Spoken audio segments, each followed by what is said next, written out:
नमस्कार साथियों, CY news में आपका स्वागत है। आज हमारे साथ एक खास मेहमान हैं, ऑल इंडिया पंचायती राज संगठन के राष्ट्रीय अध्यक्ष ब्रजवीर दहिया जी। दहिया जी बताएंगे कि उनके संगठन कैसे कैसे कार्य करते हैं और क्या विकास कार्यों के लिए उन्होंने आज तक आवाज़ उठाई है। दहिया जी, आपका बहुत बहुत स्वागत है। बहुत बहुत धन्यवाद। दहिया जी, हमारा पहला सवाल आपसे ये है कि जो आपका संगठन है, आप इस संगठन में कब से काम कर रहे हैं? देखिए, हमारे जो पंचायत संगठन है, इसके जन्मदाता स्वर्गीय महावीर दत्त शर्मा जी, वो हमारे गुरु थे, पंचायतों की आत्मा थे और दूसरी भाषा में कहें तो पंचायतों के गांधी थे। उन्हीं के आशीर्वाद से वर्ष 2000 में मैं पंचायतों की ABCD सीखनी मैंने शुरू की और आज उन्हीं के आशीर्वाद से लगभग 26 वर्ष हो चुके हैं और पंचायतों के लिए मैं काम कर रहा हूँ।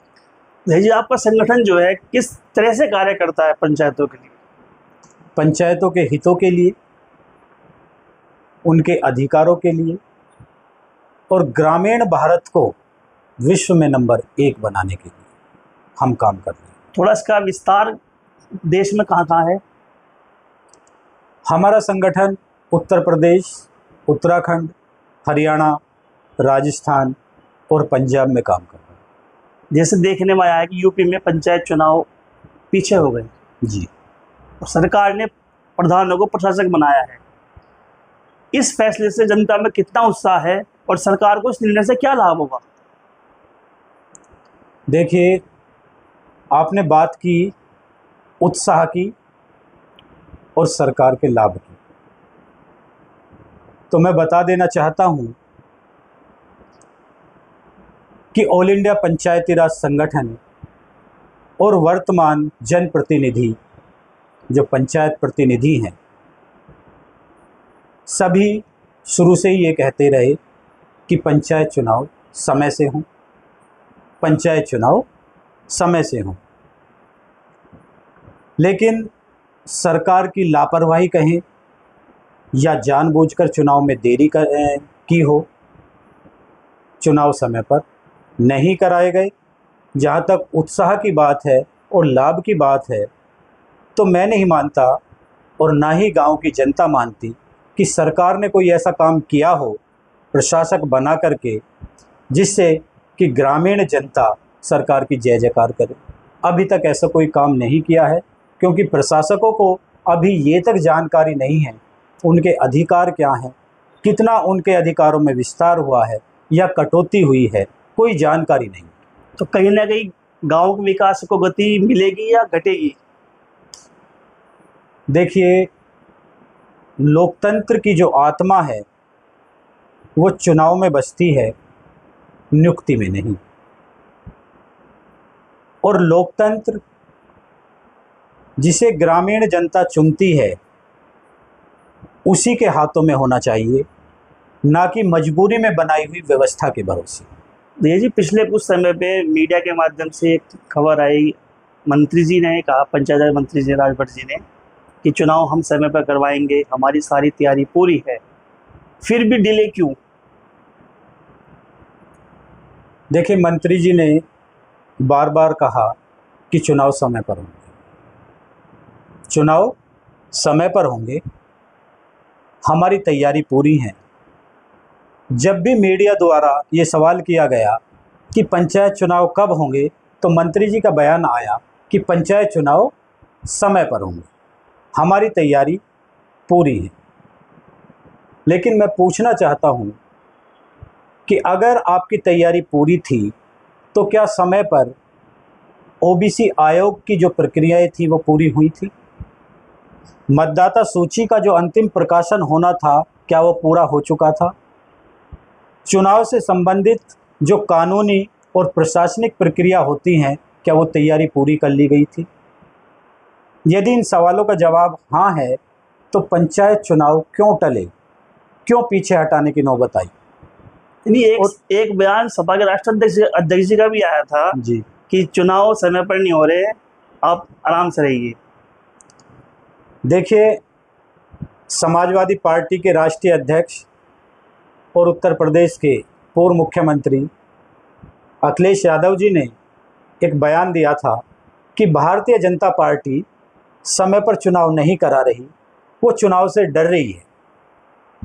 तो हमारे माननीय मंत्री जी ओम प्रकाश राजभर जी ने उस बयान को पकड़ लिया और उसी के आधार पर ये कहना शुरू कर दिया कि अखिलेश यादव जी नहीं चाहते कि चुनाव समय पर हो। मैं पूछना चाहता हूं कि लोकतंत्र में चुनाव कराने का अधिकार किसको है, वर्तमान सरकार को या विपक्ष को? क्योंकि सरकार का काम है शासन चलाना और विपक्ष का काम है सवाल करना, आलोचना करना, बयान करना, बयान देना। तो एक विपक्ष के नेता अगर बयान कर देते हैं तो क्या उसे आधार मानकर आप चुनाव नहीं कराओगे? जैसे आपने कहा है कि राजभर जी ने कहा है कि अखिलेश जी ने कह रहा है कि चुनाव नहीं करवाएंगे, तो ये इसे हम क्या समझे? अखिलेश जी को ज़्यादा पता है इस बारे में चुनाव नहीं होंगे, क्या मंत्री जी को पता है कि चुनाव हमें करवाने नहीं करवाने? देखिए, प्रशासक नियुक्त करके सरकार ने अपनी विफलता का विकल्प चुना है प्रशासक नियुक्त करने के, क्योंकि समय पर चुनाव ना होने के कारण जो समस्या पैदा हुई, तो सरकार ने अपना विफलता छुपाने के लिए ये प्रशासक नियुक्त करके एक विकल्प चुना है, बाकी कुछ नहीं। आपका संगठन इस निर्णय के पक्ष में है, विपक्ष में है? देखिए, हम शुरू से ही ये मांग उठा रहे थे कि पंचायत चुनाव समय से हो। ठीक है, पंचायत चुनाव समय से हो, और आज भी हम यही कह रहे हैं कि पंचायत चुनाव समय से हो, जिससे लोकतंत्र चलता रहे, कोई हानि ना हो, पंचायत व्यवस्थाओं को कोई हानि ना हो। हमारा सवाल ये है कि जो सरकार का निर्णय है प्रशासक वाला, आप संतुष्ट है या नहीं है इससे? देखिए, जहाँ तक संतुष्ट वाली बात है, मैंने अभी बोला कि ग्रामीण लोकतंत्र की जो आत्मा है वो चुनावी प्रक्रिया है, ग्रामीण जनता का निर्णय है, ना कि कोई मजबूरी में बनाई हुई व्यवस्था। और जो आपने पूछा कि प्रशासक अच्छे हैं, लेकिन मैं कहता हूं कि प्रशासक कोई आदर्श समाधान नहीं है। इससे लोकतंत्र को बहुत बड़ा नुकसान है। जब तक चुनाव नहीं होंगे, पंचायतें अधूरी हैं। जो ये मांग थी प्रशासक की, आपके संगठन ने उठाई थी, फिर भी आप इस चीज़ पे ऐसा क्यों कह रहे हैं कि ये सही नहीं है या गलत नहीं है? ऐसा क्यों? देखिए, मैं एक बात हमेशा कहता हूं कि अंतिम इच्छा तो मरने वाले व्यक्ति की भी पूछी जाती है। मांग हमारी शुरू से यही थी कि पंचायत चुनाव समय पर हों, लेकिन जब स्थिति पूरी तरह स्पष्ट हो गई कि चुनाव समय पर नहीं हो रहे, तो जो हमारी अंतिम इच्छा थी, अंतिम इच्छा के रूप में हमने ये कहा कि अगर समय पर चुनाव नहीं हो रहे हैं तो वर्तमान ग्राम प्रधान को ही पूरी मजबूती के साथ, पूरे अधिकारों के साथ कार्य करने का मौका दें और वर्तमान प्रधान को ही प्रशासक बना दिया जाए। लेकिन ये मजबूत या बिल्कुल स्थिर विकल्प नहीं था, ये एक वैकल्पिक जो है भावना है। ये 6 महीने का समय दिया है प्रशासकों को जी। 6 महीने बाद क्या होगा? क्या उम्मीद है आपको सरकार से? सरकार क्या करेगी प्रधानों की? हमारी संगठन की जो सरकार से उम्मीद है, हम चाहते हैं कि इन 6 महीने के अंदर ही पंचायत चुनाव कराए जाएं, नहीं तो ग्रामीण लोकतंत्र बहुत पीछे पहुंच जाएगा। ये अस्थायी व्यवस्था पंचायतों को बहुत नुकसान दे देगी। व्यवस्था वही होती है जो स्थायी हो, और स्थायी व्यवस्था है चुनाव, चुनाव, चुनाव। जैसे कि 6 महीने कार्यकाल है, सरकार बढ़ाती है, तो आप स्वागत करेंगे उसका निर्णय का? अगर 6 महीने कार्यकाल सरकार और बढ़ा देती है तो हम उसका विरोध करेंगे, ना कि स्वागत करेंगे। हमें चुनाव चाहिए, कोई अस्थायी व्यवस्था नहीं। देखिए जी, जैसे वर्तमान में योगी सरकार चल रही है और विपक्ष की सरकार भी पीछे रही है, इन दोनों सरकार में बेहतर कौन रहा, ग्राम के विकास के नाम पे, ग्राम के बारे में सोचने के नाम पे, इस चीज़ में? 2015 से और 2000 के बीच पंचायतों का जो कार्यकाल रहा वो मैं कहता हूँ एक स्वर्णिम युग रहा, 2015 से और 2020 के बीच।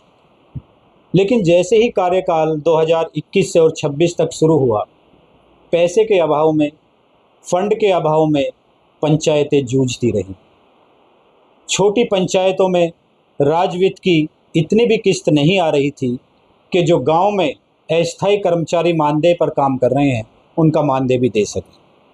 पूरी तरह से ग्रामीण व्यवस्था चरमरा गई, फंड का अभाव हुआ। जो पिछले प्रधान काम कर गए वो उन प्रधानों ने ये कहला दिया फंड के अभाव में कि यार पिछले ही ठीक थे, वर्तमान प्रधान ने क्या किया। लेकिन ग्रामीण जनता को क्या कौन बताए कि इस वर्तमान प्रधान के पास फंड की कितनी कमी रही, कैसे उसने 5 वर्ष पूरे किए। भैया जी, पिछला जो आप बता रहे हैं कि पिछला स्वर्ण काल था, पिछला कौन सा स्वर्ण काल? 2015 से विपक्ष 2020 वाला या पक्ष वाला? देखिए, उसमें विपक्ष भी चला 2 साल और पक्ष भी चला 2 साल, क्योंकि 2012 से और 2017 तक समाजवादी की सरकार रही और 2017 के बाद अब तक भारतीय जनता पार्टी की सरकार रही। तो इसमें हम कह सकते हैं जो सपा सरकार ने पास कर दिया वो अगले टाइम में चला 2 साल। सपा सरकार तो हम ये नहीं कह सकते, क्योंकि 14वें वित्त की जो गाइडलाइन थी वो अलग थी और जो 15वें वित्त की गाइडलाइन थी वो अलग थी। भैया जी, संगठन के माध्यम से क्या संदेश देना चाहेंगे आप? मेरा तो यही संदेश है और सरकार से अभी भी मांग है कि पंचायतों को अपंग होने से बचा लिया जाए, ग्रामीण लोकतंत्र को लाचार होने से बचा लिया जाए। जो ग्रामीण लोकतंत्र की खूबसूरती है, ग्रामीण लोकतंत्र की मजबूती है, चुनाव समय पर करा दिए जाएं और ग्रामीण लोकतंत्र को पूरी मजबूती के साथ पुनः स्थापित कर दिया जाए। धन्यवाद भैया जी, आपने बहुत बहुत समय दिया अपना। साथियों, बहुत बहुत धन्यवाद। हमारे पेज को लाइक करें, चैनल को सब्सक्राइब करें।